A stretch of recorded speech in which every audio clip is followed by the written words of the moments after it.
اسلامی تقویم ہجری کا کیلنڈر حضرت عمر نے بنایا رضی اللہ تعالی عنہ نے، اور اسی تقویم کے مطابق وہ سال کی پہلی تاریخ کو اس دار دنیا سے آخرت کی جانب عازم سفر ہوئے۔ گویا جب ہجری سال کا آغاز ہوتا ہے تو سب سے پہلے ہمیں حضرت عمر فاروق کی یاد تڑپاتی ہے، ان کی شہادت کا تذکرہ تازہ ہوتا ہے، اور اطراف و اکناف عالم میں ان کے ذکر کی خوشبو سے، ان کے تذکرے کی مہک سے مشام ہستی منور ہوتے ہیں۔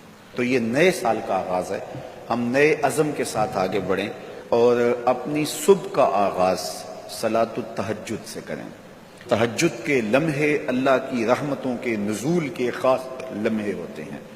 میرے بزرگ فرمایا کرتے تھے کہ باطن کی صحت کے لیے تہجد کی نماز بہت ضروری ہے، اور جسم کی صحت کے لیے صبح کی سیر بڑی ضروری ہے۔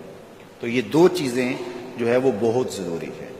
تو بالخصوص یہ بچے جو ہیں، جب اس عمر میں یہ ان کی عادت پختہ ہو جائے گی تو یہ زندگی کی آخری سانس تک باقی رہے گی۔ میرے بزرگ فرمایا کرتے تھے کہ مجھے تہجد کا عادی میری ماں نے بنایا ہے۔ وہ کس طرح کہتے ہیں کہ جب تہجد کا وقت ہوتا تو میری ماں میرے پاؤں آ کے دباتی تھی اور میں جلدی سے اٹھ جاتا، تو وہ تہجد کے لیے مجھے مصلی پہ بٹھاتی۔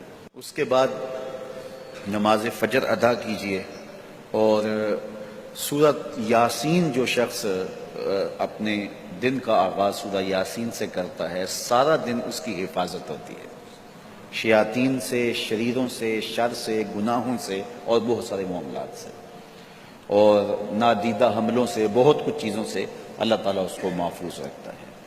تو سارے سورہ یاسین کی تلاوت اپنے معمولات میں شامل کر لیں۔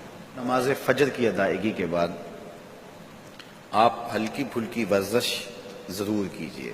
جو قوی مومن ہے، طاقتور مومن ہے، کمزور مومن کی نسبت اللہ کو زیادہ محبوب ہے۔ تو طاقتور مومن، قوی مومن، یہ مطلوب ہے شریعت کا، اور یہ مقصود ہے شریعت کا۔ پھر سونے سے قبل سورۃ الملک ایک مرتبہ ضرور پڑھیے گا۔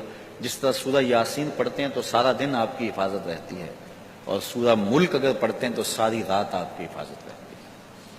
اور سورہ واقعہ ایک مرتبہ یہ زندگی میں معمول بنا لیں، کیونکہ ہمارے جو معاشی مسائل ہیں اس کا بہترین روحانی حل سورہ الواقعہ ہے۔ سورہ الواقعہ کی تلاوت کرنے والا کبھی بھی کنگال نہیں رہتا۔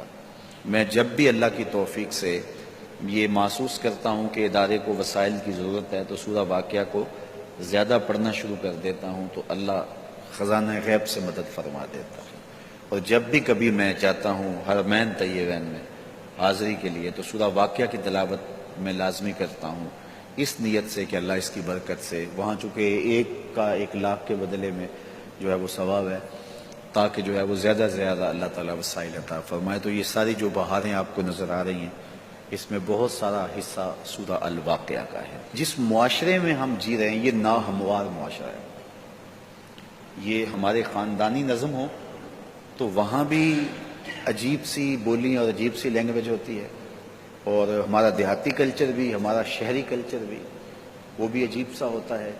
اسی طرح جو ہے وہ یہ ہمارے مدارس کی، مساجد کی دنیا بھی، یہ بھی ایک الگ کائنات ہوتی ہے۔